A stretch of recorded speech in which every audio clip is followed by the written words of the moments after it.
हरे कृष्णा कृष्ण कृष्ण हरे हरे, हरे राम राम हरे हरे। मित्रों, जैसे कि आप प्रतिदिन भगवत गीता, श्रीमद् भगवत गीता यथास्वरूप सुनते हैं अथवा देखते हैं, उसी को आज हम कंटिन्यू करते हैं। युज्जन एवं सदा आत्मनम योगी नियत मानस शांतिम निर्वाण परमाम मत संस्थान अधिगच्छति। अर्थात इस प्रकार शरीर, मन तथा कर्म में निरंतर संयम का अभ्यास करते हुए संयमित मन वाले योगी को इस भौतिक अस्तित्व की समाप्ति पर भगवत धाम की प्राप्ति होती है।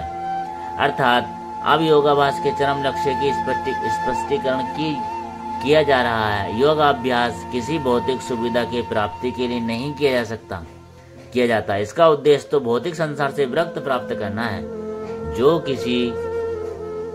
जो कोई इसके द्वारा स्वास्थ्य लाभ चाहता है या भौतिक सिद्धि प्राप्ति करने का इच्छुक होता है, वह भगवत गीता के अनुसार योगी नहीं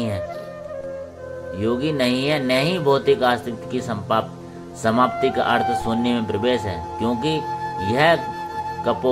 यह कपोल कल्पना है। भगवान की सृष्टि में कहीं भी शून्य नहीं है। उल्टे भौतिक अस्तित्व की समाप्ति से मनुष्य भगवत धाम में प्रवेश करता है। भगवत गीता में भगवत धाम का भी स्पष्टीकरण किया गया है कि यह वह स्थान है जहाँ न सूर्य की आवश्यकता है, न चांद की, न बिजली की।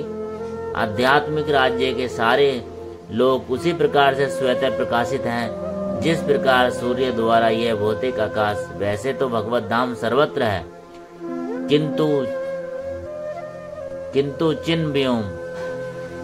चिन्मय व्योम तथा उसके लोगों को ही परम धाम कहा जाता है। एक पूर्ण योगी जिसे भगवान कृष्ण का पूर्ण ज्ञान है, जैसा कि यहाँ पर भगवान ने स्वयं कहा है, मच्चेत मत पर मत स्थानम, वास्तविक शांति प्राप्त कर सकता है और अंत तोगता कृष्ण लोक या गोलोक वृंदावन को प्राप्त होता है। ब्रह्म संहिता में स्पष्ट उल्लेख है, गोलोक एव निवसत्य खिलात्मभूत है। यद्यपि भगवान सदैव अपने धाम में निवास करते हैं, जिसे गोलोक कहते हैं, तो वे अपना पराध्यात्मिक शक्तियों के कारण सर्वव्यापी ब्रह्म और अंतर्यामी परमात्मा है। कोई भी कृष्ण तथा विष्णु रूप में उनके पूर्ण विस्तार को सही जाने बिना वैकुंठ या भगवान का नित्य धाम अथवा गोलोक वृंदावन में प्रवेश नहीं कर सकता। अतः कृष्ण भावनाविद व्यक्ति ही पूर्ण योगी है, क्योंकि उसका मन सदैव कृष्ण के कार्यकलापों में तल्लीन रहता है। वेदों में नियम पाते हैं, तमेव विदित्वामि तमेव विदित्वाति मृत्युमति। केवल भगवान कृष्ण को जानने पर जन्म तथा मृत्यु के पथ को जीता जा सकता है। दूसरे शब्दों में योग की पूर्णता संसार से मुक्ति प्राप्त करना है, जो इंद्रजाल अथवा व्यायाम के कर्तव्यों द्वारा अबोध जनता को मूर्ख बनाने में नहीं। नात्य श्रुतस्तु योगो अस्ति न चेकांत मंसरत न चरित स्व प्रसिल्यस्य जागृतो नेव चार्जुन। अर्थात भगवान श्री कृष्ण कहते हैं, हे अर्जुन, जो अधिक खाता है या बहुत कम खाता है, जो अधिक सोता है अथवा जो पर्याप्त नहीं सोता, उसके योग बनने की कोई संभावना नहीं है। अर्थात यहाँ पर योगी के लिए भोजन तथा नींद के नियमन की संस्तुति की गई है। अधिक भोजन का अर्थ शरीर तथा आत्मा को बनाए रखने के लिए आवश्यक से अधिक भोजन करना। मनुष्य को मांसाहारी करने की आवश्यकता नहीं है, क्योंकि प्रचुर मात्रा में अन्न, शाक, फल तथा दुग्ध उपलब्ध है। ऐसे सादे भोज्य पदार्थ भगवत गीता के अनुसार सतोगुणी माने जाते हैं। मांसाहारी तो तमोगुणियों के लिए है।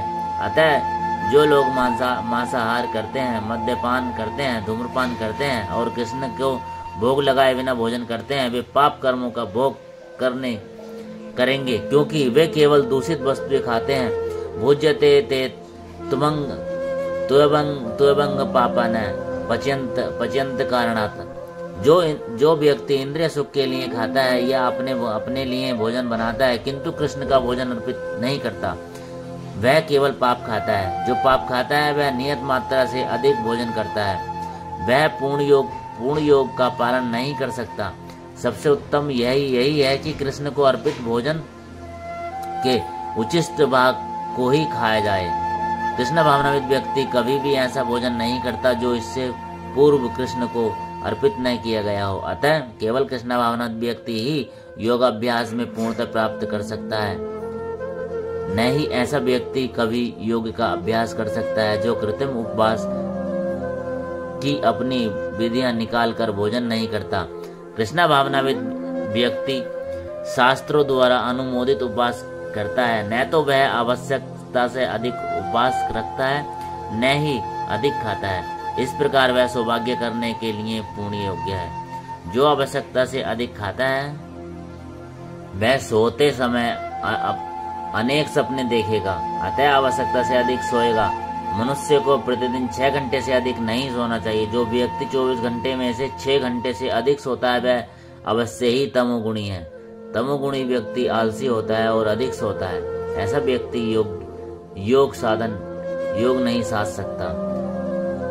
युक्ताहार विरास्य युक्त चेष्टस्य कर्मस्तु युक्त सुवा प्राबोधस्य योगो भवति दुखाय। अर्थात जो खाने, सोने, आमोद प्रमोद तथा काम करने की आदतों में नियमित रहता है वह योगाभ्यास द्वारा समस्त भौतिक क्लेशों को नष्ट कर सकता है। अर्थात खाने, सोने, रक्षा करने तथा मैथुन करने में जो शरीर की आवश्यकताएं हैं, अति करने से योगाभ्यास की प्रगति रुक जाती है। जहाँ तक खाने का प्रश्न है, इसे तो प्रसाद या पवित्रीकृत भोजन के रूप में नियमित बनाया जा सकता है। भगवत गीता के अनुसार भगवान कृष्ण को शाक, फूल, फल, अन्न, दुग्ध आदि भेंट किए जाते हैं। इस प्रकार एक कृष्ण भावनाविद व्यक्ति को ऐसा भोजन न करने का स्वतः प्रशिक्षण प्राप्त रहता है जो मनुष्य के खाने योग्य नहीं होता, कि सतोगुणी नहीं होता। जहाँ तक सोने का प्रश्न है, कृष्ण भावनाविद व्यक्ति कृष्ण भावनामृत में कर्म करने में निरंतर सतर्क रहता है। अतः निद्रा में वह व्यर्थ समय नहीं गवाता।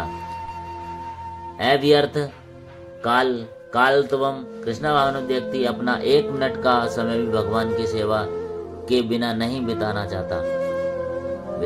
अतः वह कम से कम सोता है और इसे आदर्श श्रील रूप गोस्वामी है।